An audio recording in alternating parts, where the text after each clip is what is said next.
नमस्कार, Rajesh sir classes में आपका स्वागत है। साइंस क्लास 10 चैप्टर 6 जैव प्रक्रम अभ्यास के प्रश्न उत्तर। इस वीडियो में आपको चैप्टर 6 के सभी 13 प्रश्नों का उत्तर मिलेगा। तो देखिए प्रश्न संख्या 1। मनुष्य में वृक्क एक तंत्र का भाग है जो संबंधित है।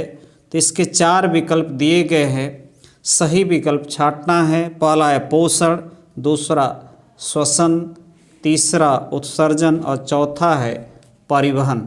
तो इसका तीसरा उत्तर अर्थात सी सही है, उत्सर्जन। क्या सही है? उत्सर्जन। अगला प्रश्न है पादप में जाइलम उत्तरदायी है। यहाँ भी 4 विकल्प दिए गए हैं, जल का वहन, भोजन का वहन, अमीनो अम्ल का वहन, ऑक्सीजन का वहन। तो इसमें पहला आंसर सही है, पहला विकल्प सही है, जल का वहन। अब अगला प्रश्न तीसरा जो आपके सामने है वह है स्वपोषी पोषण के लिए आवश्यक है। तो कार्बन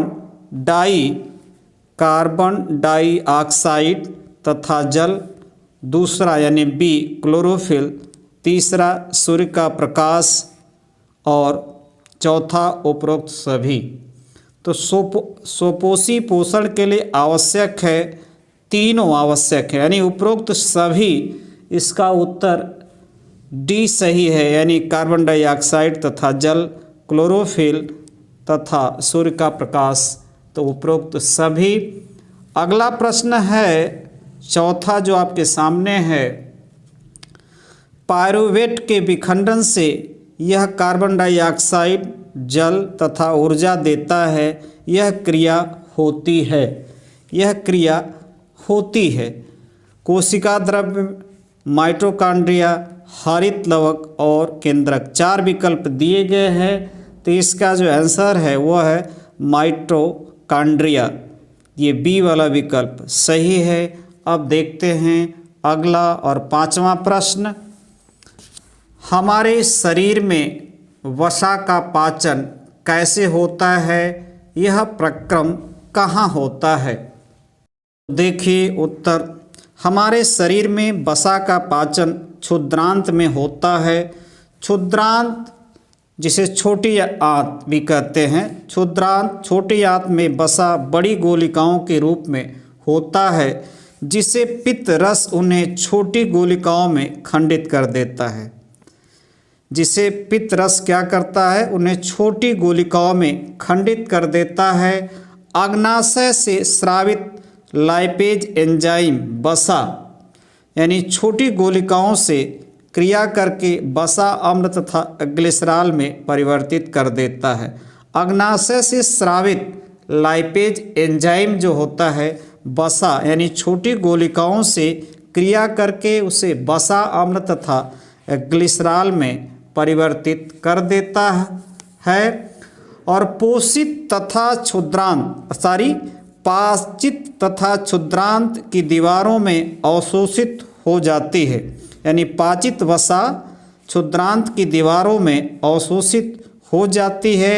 इस प्रकार वसा के पाचन का यह प्रक्रम क्षुद्रांत में संपन्न हो जाता है। प्रश्न 6, भोजन के पाचन में लार की क्या भूमिका होती है? तो देखिए उत्तर, मुख में उपस्थित लार ग्रंथियों से लार सालिवा निकलता है, जो भोजन को लसदार तथा गीला बनाता है।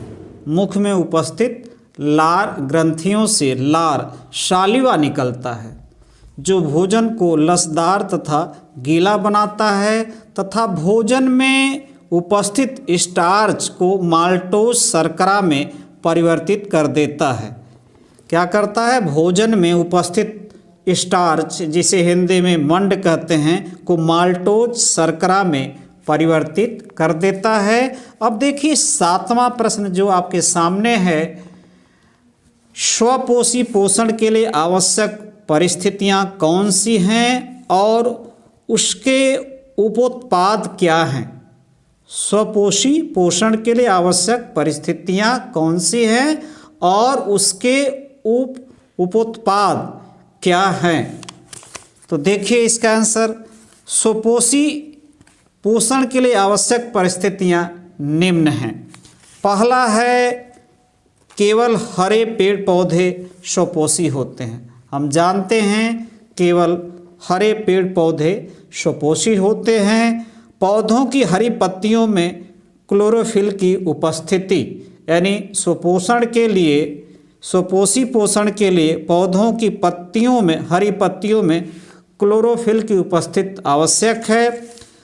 तीसरा, जड़ों द्वारा पानी की आपूर्ति, जड़ों द्वारा पानी की आपूर्ति तथा वातावरण में पर्याप्त कार्बन डाइऑक्साइड की उपलब्धता। जड़ों द्वारा पानी की आपूर्ति या वातावरण द्वारा पानी की आपूर्ति तथा वातावरण में, पर्यावरण में कार्बन डाइऑक्साइड की उपलब्धता आवश्यक है। अगला है सूर्य के प्रकाश की उपस्थिति जिससे ऊर्जा की आपूर्ति हो सके, यानी स्वपोषी पोषण के लिए सूर्य की प्रकाश की उपस्थिति आवश्यक है जिससे प्रकाश ऊर्जा की आपूर्ति हो सके। अगला है उपोत्पाद, यानी क्या उत्पाद होता है, कहने का अर्थ क्या बनता है। तो उपोत्पाद के रूप में ग्लूकोज तथा ऑक्सीजन का प्राप्त होना, यानी कार्बोहाइड्रेट, ग्लूकोज तथा ऑक्सीजन का प्राप्त होना, ये उत्पाद के रूप में स्वपोषी पोषण में होता है। अब देखिए इसका जो क्रिया होती है इस प्रकार होती है। यहाँ पर कार्बन डाइऑक्साइड जल से क्रिया करता है सूर्य के प्रकाश में और पत्तियों में उपस्थित क्लोरोफिल की उपस्थिति में, और कार्बोहाइड्रेट यानी ग्लूकोज और ऑक्सीजन प्राप्त होता है। यहाँ पर कार्बन डाइऑक्साइड जो वातावरण से और जल जो कि जड़ों से मिलता है। सूर्य के प्रकाश में क्लोरोफिल की उपस्थिति में कार्बोहाइड्रेट जिसे ग्लूकोज कहते हैं और ऑक्सीजन हमें प्राप्त होता है।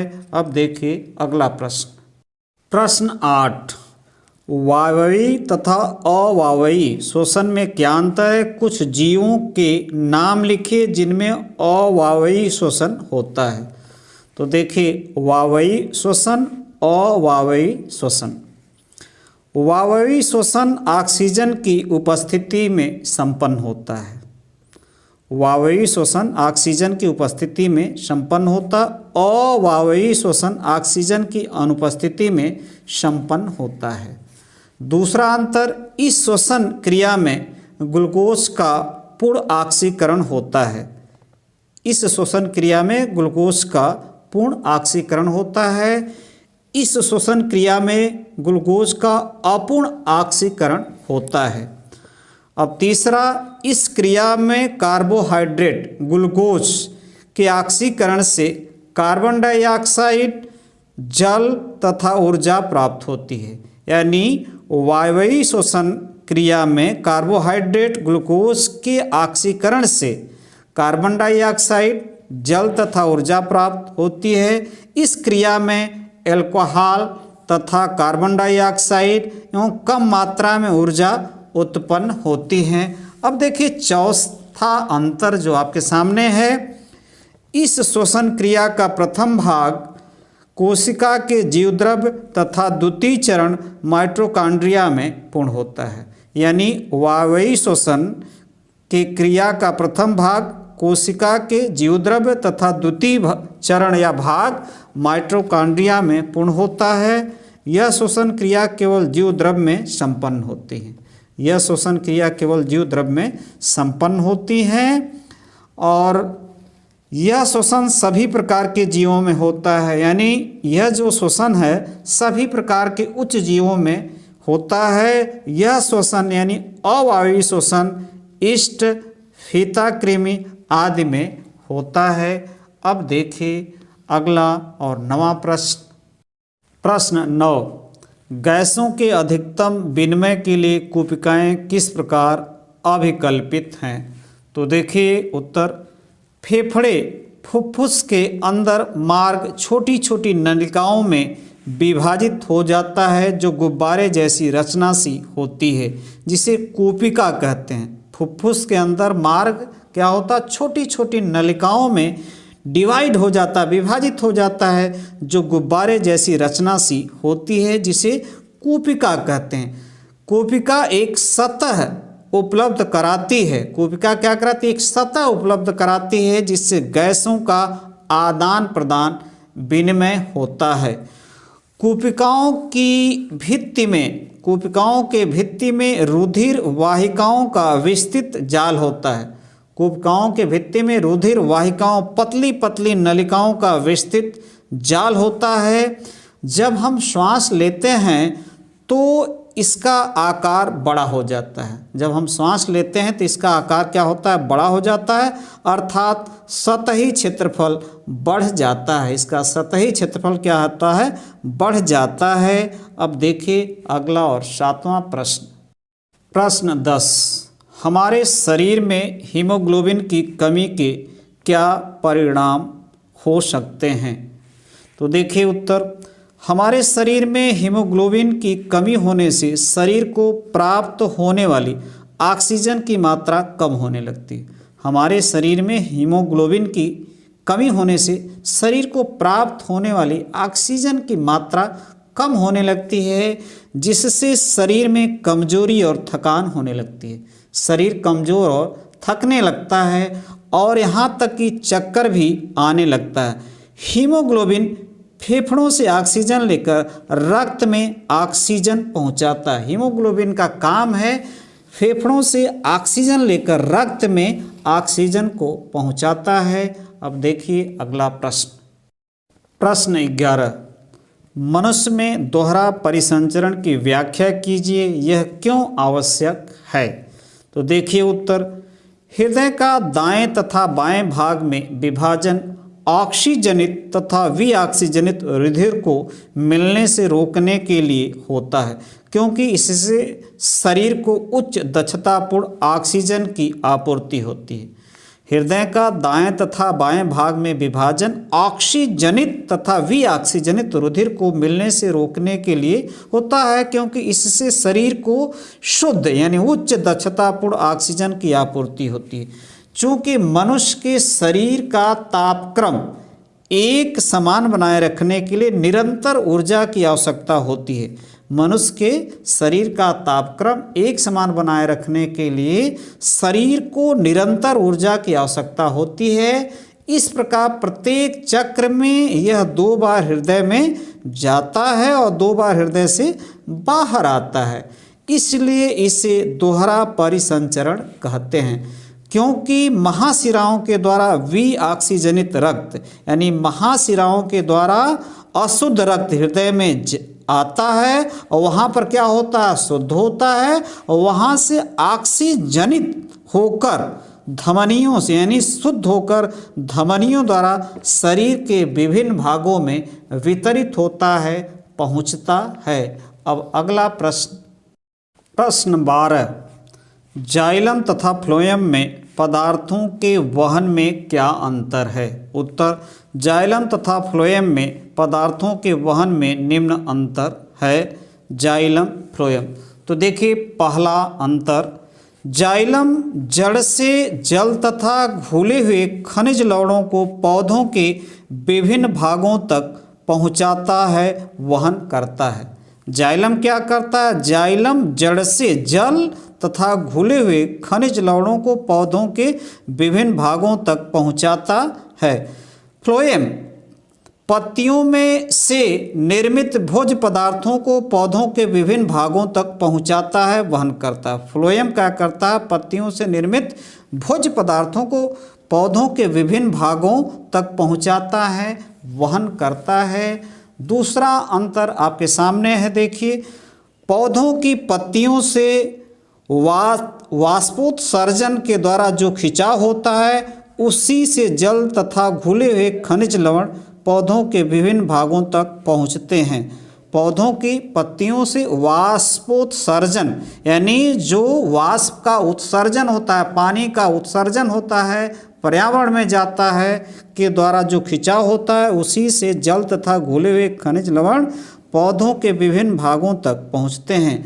पत्तियों से निर्मित भोज्य पदार्थों का परिवहन पौधों के विभिन्न भागों में परासरण दाब के कारण होता है। यहाँ तो वाष्पोत्सर्जन के द्वारा होता है, लेकिन यहाँ पर हम देख रहे हैं परासरण दाब के कारण जो भोज्य पदार्थ होता है विभिन्न भागों में पहुँचता है। और अंतिम और तीसरा आप देख सकते हैं अंतर क्या है।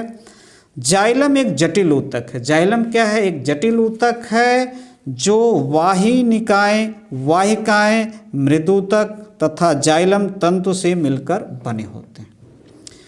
फ्लोएम भी एक जटिल ऊतक है जो चलनी नलिका, सहकोशिका, मृदुतक तथा फ्लोएम तंतु से मिलकर बने होते हैं। यानी फ्लोएम भी एक क्या है? जटिल ऊतक है जो चलनी नलिका, सहकोशिका, मृदुतक तथा फ्लोएम तंतु से मिलकर बने होते हैं। अब देखिए अगला और अंतिम प्रश्न। प्रश्न 13, फुफ्फुस में कोशिकाओं की तथा वृक्क में वृक्काणु नेफ्रॉन की रचना तथा क्रियाविधि की तुलना कीजिए। तो देखिए कोशिका, वृक्काणु, नेफ्रॉन। फुफ्फुस के अंदर मार्ग छोटी छोटी नलिकाओं में विभाजित हो जाता है जो गुब्बारे जैसी रचना सी होती है, जिसे कोशिका कहते हैं। फुफ्फुस के अंदर मार्ग छोटी छोटी नलिकाओं में, पतली पतली नलिकाओं में विभाजित हो जाता है जो गुब्बारे जैसी रचना सी होती, जिसे कोशिका कहते हैं। वृक्क में प्रत्येक केशिका गुच्छ एक नलिका के कप के आकार की होती है, जिन्हें वृक्काणु नेफ्रॉन कहते हैं। अब अगला अंतर देखिए। कोशिकाओं की भित्ति में रुधिर वाहिकाओं का विस्तृत जाल होता है। कोशिकाओं की भित्ति दीवारों में रुधिर वाहिकाओं का विस्तृत जाल होता है। वृक्काणु रुधिर कोशिकाओं का कोशिका गुच्छ होता है। वृक्काणु जो होता है रुधिर कोशिकाओं का कोशिका गुच्छ होता है, गुच्छा होता है। और अंतिम और तीसरा अंतर आपके सामने है, देखिए क्या लिखा है। कोशिका एक सतह उपलब्ध कराती है। कोशिका क्या कराती है? एक सतह उपलब्ध कराती है जिससे गैसों का आदान प्रदान, विनिमय होता है। कोशिका एक सतह उपलब्ध कराती है जिससे गैसों का आदान प्रदान, विनिमय होता है। वृक्काणु भी सतह क्षेत्र उपलब्ध कराता है जो रुधिर को निस्यंद छानने के काम में आता है। नमस्कार।